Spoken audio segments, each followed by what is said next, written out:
Sekarang udah kacau dah, udah campur aduk. Ada menteri urusan agama yang dibahas tiap hari khilafah radikal. Hafid Quran dibilang sumber radikalisme, saudara. Masya Allah, good looking. Saya bukan belain HTI, bukan. Tapi setahu saya yang bikin Pertamina rugi 11 triliun bukan HTI, saudara.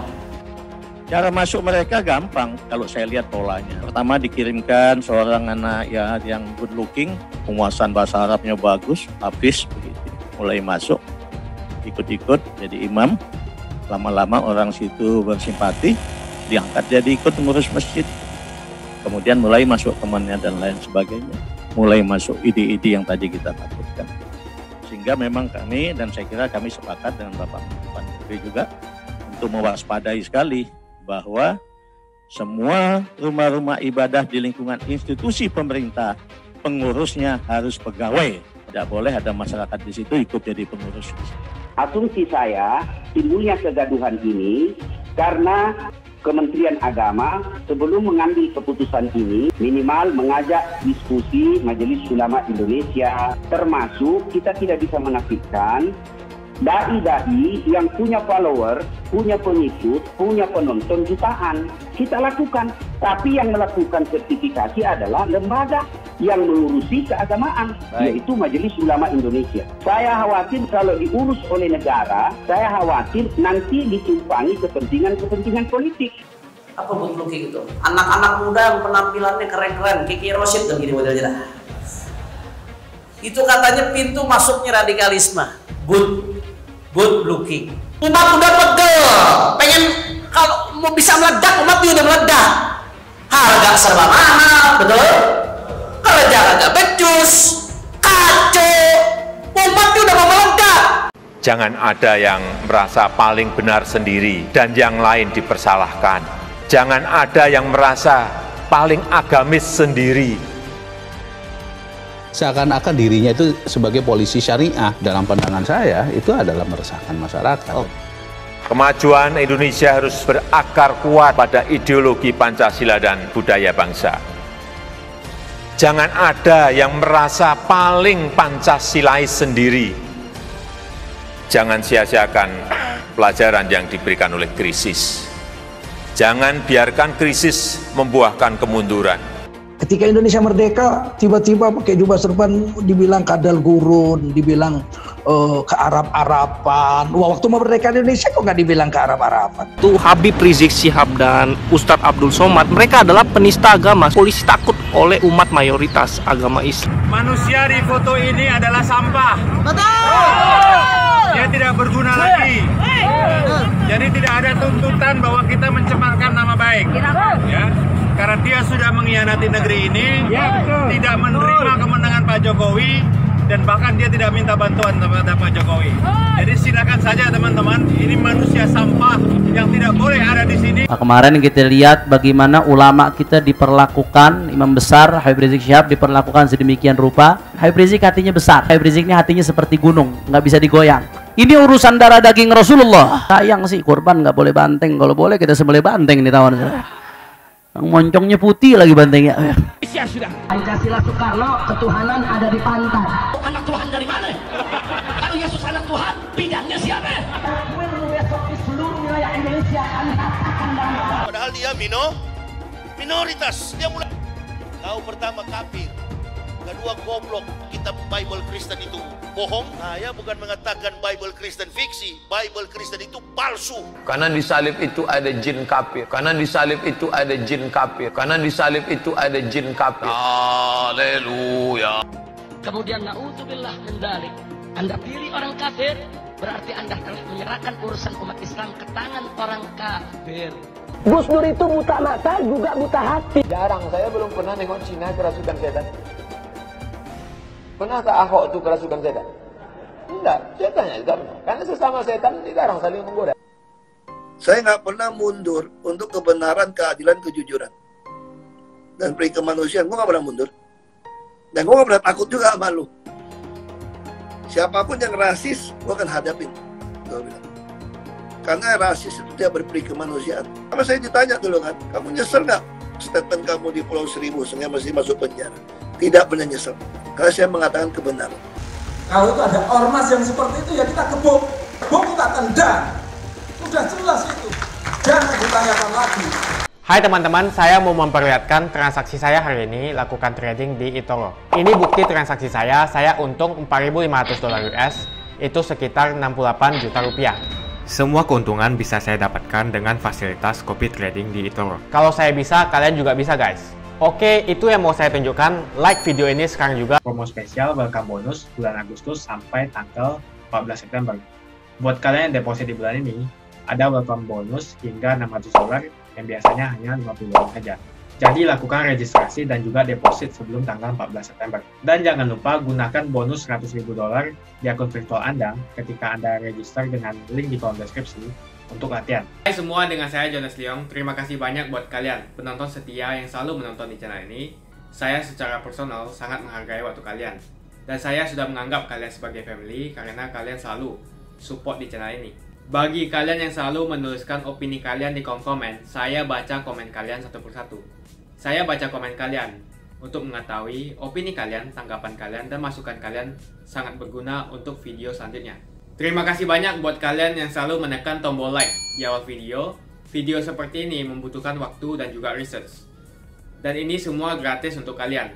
Jadi pastikan kalian menekan tombol like-nya supaya saya mengetahui kalian menyukai konten yang saya bagikan. Khilafah dimusuhin sedemikian rupa. Masalah khilafah, saya nggak yakin orang yang nguce anti khilafah tuh paham anti khilafah apaan. Saya nggak yakin. Coba tes, tanya definisi khilafah apaan sih. Ente kan teriak-teriak lu anti khilafah. Definisinya apaan sih sehingga ente tabrak-tabrakan dengan NKRI? Kayaknya dosa banget khilafah. Ini pembusukan, saudara. Membusukan. Kita ini NKRI, kita Indonesia dengan dasar Pancasila. Tapi khilafah dosa apaan kok dimusuhin?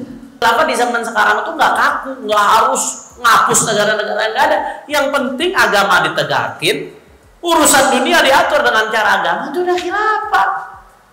Ente di NKRI bisa negakin agama, masukin ke undang-undang. Urusan dunia, muamalah, pernikahan, diatur dengan agama. Itu esensi spirit dari khilafah udah terwujud, nggak harus.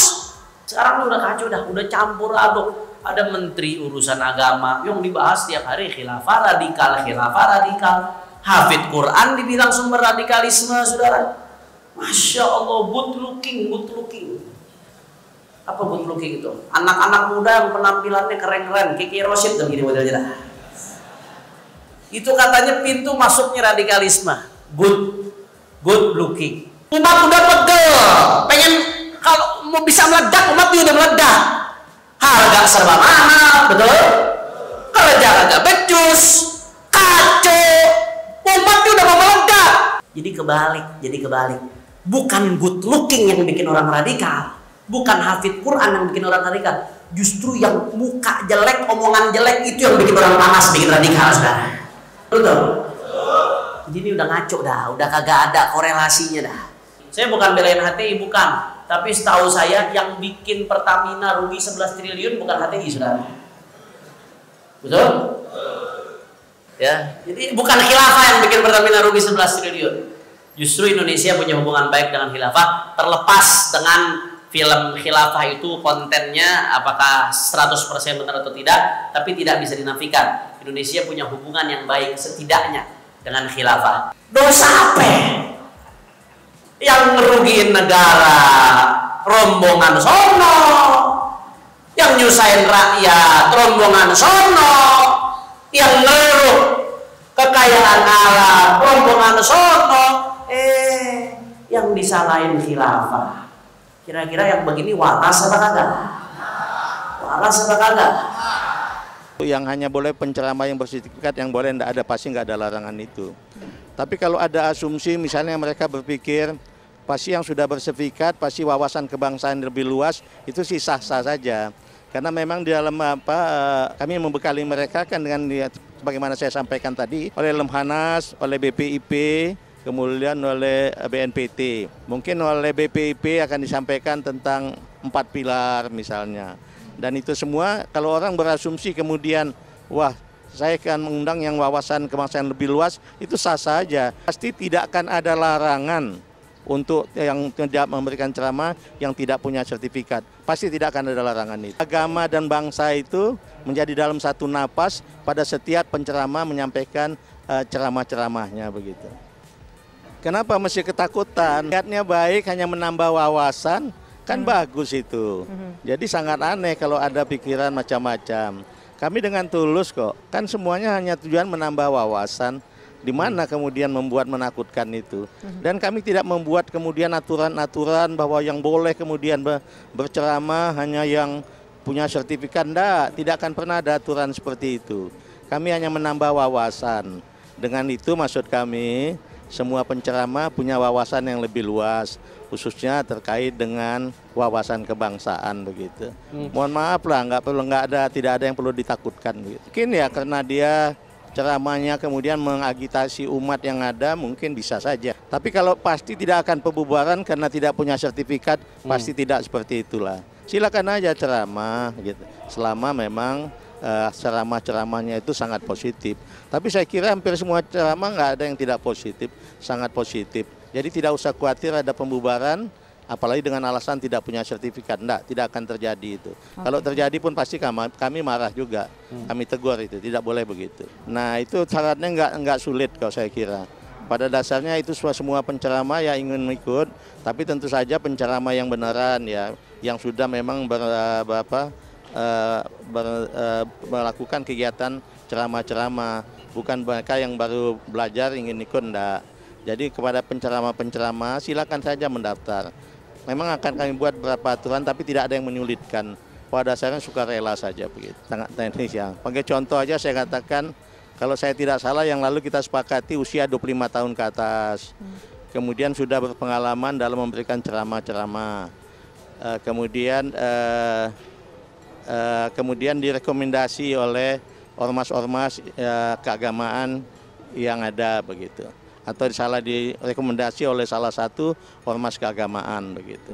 Asumsi saya, niat baik ini tidak disertai dengan cara yang tepat, terutama pelaksanaan Pancasila sila keempat, rakyatan yang dipimpin oleh hikmat kebijaksanaan dalam permusyawaratan perwakilan. Asumsi saya, timbulnya kegaduhan ini karena Pak Menteri Kementerian Agama sebelum mengambil keputusan ini, meskipun ini baru wacana, tidak melibatkan lembaga-lembaga yang berkompeten di bidang keagamaan.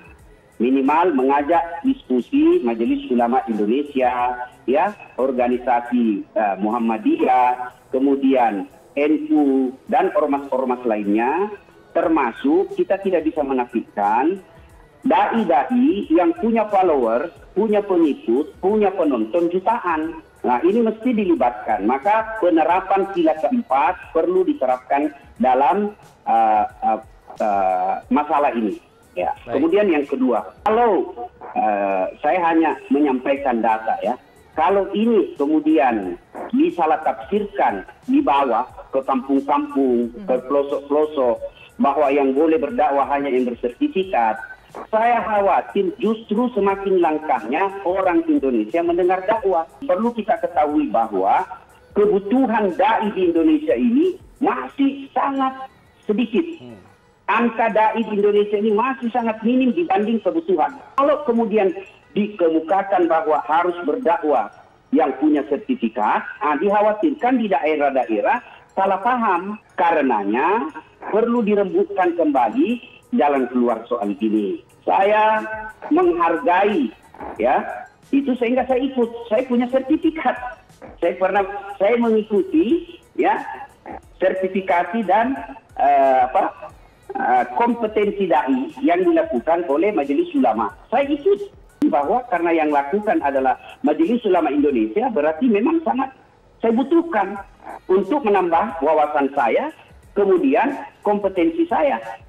Nah, kalaupun harus ada sertifikat ini wajib ataupun tadi dikatakan tidak wajib, kita lakukan. Tapi yang melakukan sertifikasi adalah lembaga yang mengurusi keagamaan, yaitu Majelis Ulama Indonesia. Saya khawatir kalau diurus oleh negara, saya khawatir nanti ditumpangi kepentingan-kepentingan politik. Contoh, Partai A yang berkuasa, yang selama ini merasa disudutkan oleh ormas-ormas Islam tertentu. Baik, Ustaz. Akhirnya ketika dia berkuasa, maka dia akan menggunakan kekuasaan itu untuk membatasi kegiatan-kegiatan dakwah amar ma'ruf nahi munkar. Baik. Maka saya berharap kepada Pak Menteri, ya, saya yakin Pak Menteri ini niatnya baik. Tidak mungkin niatnya ingin mempersulit dakwah. Saya yakin.